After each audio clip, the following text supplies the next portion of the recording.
Hello everyone, तो आज से हम स्टार्ट करेंगे 10 डेज ब्लाउज चैलेंज। आज इसका फर्स्ट डे है, आप मेजरमेंट चेक कर सकते हैं। सबसे पहले हम लेंथ की मार्किंग करेंगे। लेंथ हमारी 14 इंच है, उसमें 1 इंच ऐड करके मार्क करेंगे। शोल्डर लेंगे हम 5.5 इंच पे। आर्म होल भी मार्क करेंगे 5.5 इंच पे। इसके बाद हम चेस्ट का मार्किंग करेंगे। चेस्ट हमारी है 33.2, उसको डिवाइड करेंगे 4 से और जितना भी आएगा उसमें 1.5 इंच मार्जिन का ऐड करेंगे। अब वेस्ट का मार्किंग करेंगे। वेस्ट हमारी 29.2, उसको डिवाइड करेंगे 4 से और उसमें 1 इंच बैक डॉट के लिए मार्किंग करेंगे और स्ट्रेट लाइन ड्रॉ करके ले लेंगे। अब यहाँ पे जो ब्लाउज है उसके बैक पार्ट को लेके हम आर्मोल चेक करेंगे। आप देख सकते हैं कि आर्मोल थोड़ा सा छोटा आ रहा है, तो मैंने हाफ इंच नीचे से फिर से ड्रॉ किया है। अब नेक ड्रॉ करेंगे। नेक हमारी नेक का जो बैक बेल्ट है वो 6 इंच का है, तो 6 इंच में 1 इंच ऐड करके नेक का मार्किंग कर लेंगे और कटिंग कर लेंगे। मैं यहाँ पे कटिंग करने के लिए इलेक्ट्रिक सीजर का यूज़ करूँगी। मुझे ना ये इलेक्ट्रिक सीजर यूज़ करने में बहुत ज़्यादा मजा आता है।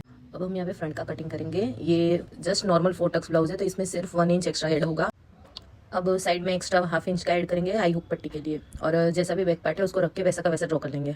अब मैं तो यहाँ पे ये आपको सिखा रही हूँ जो मैं मेरे ब्लाउज स्टिच करने के लिए जो यूज़ करती हूँ। अगर आपको राजा रानी स्टाइल सीखना हो तो मुझे कमेंट करना, मैं आपको वैसे भी सिखा सकती हूँ। अब यहाँ पे आर्मोल ड्रॉ करेंगे। आर्मोल हाफ इंच अंदर से ड्रॉ करेंगे, जो नॉर्मल आर्मोल ड्रॉ किया था उससे हाफ इंच अंदर से। अब मेरा नेक यहाँ पे 6.25 है, तो 6.25 पे, और ऊपर मेरा जो शोल्डर पट्टी है वो 3.75 की है। अब नीचे से 5 इंच पे मार्क करेंगे टक्स के लिए, और साइड में से जो आपका जितना भी चेस्ट पार्ट होगा उसको डिवाइड बाय 10 करके जितना भी मार्किंग आएगा उतना मार्किंग करना है। और जितने इंच का टक्स लेना है, मतलब मेरी ये साइज छोटी है तो मैं यहाँ पे पूरा 1.5 इंच का टक्स ले रही हूँ। अब यहाँ पे जो मार्किंग हो रहा है वो साइड वाला टक्स भी 1.5 पे और ये साइड वाला टक्स भी 1.5 पे, लेकिन जो आर्मोल वाला टक्स है वो 2 पॉइंट पे मार्क करेंगे।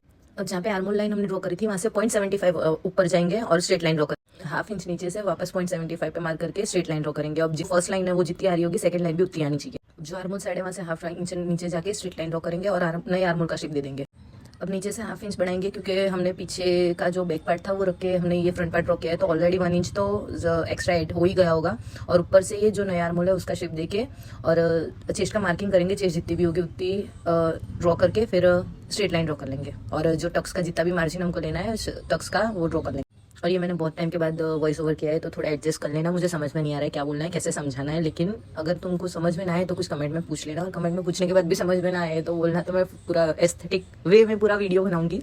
अब यहाँ पे स्लीव्स का कटिंग करेंगे। स्लीव्स का राउंड है मेरा 9.5, तो 9.5 का हाफ लेके हम यहाँ पे मार्किंग करेंगे और हमारा जो मार्जिन है वो ऐड करेंगे।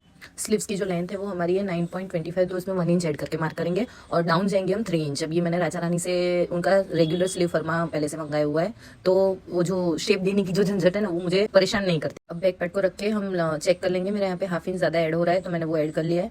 अब मुझे लगा कि जो 3 इंच डाउन किया है ना उसकी जगह 3.5 इंच मैंने डाउन किया होता तो ज्यादा अच्छा शेप आता, तो मैंने वापस से 3.5 इंच डाउन कर लिया है। शेप देके मैंने उसको कटिंग कर लिया। सब मिलते हैं कल के नेक्स्ट वीडियो में। बाय।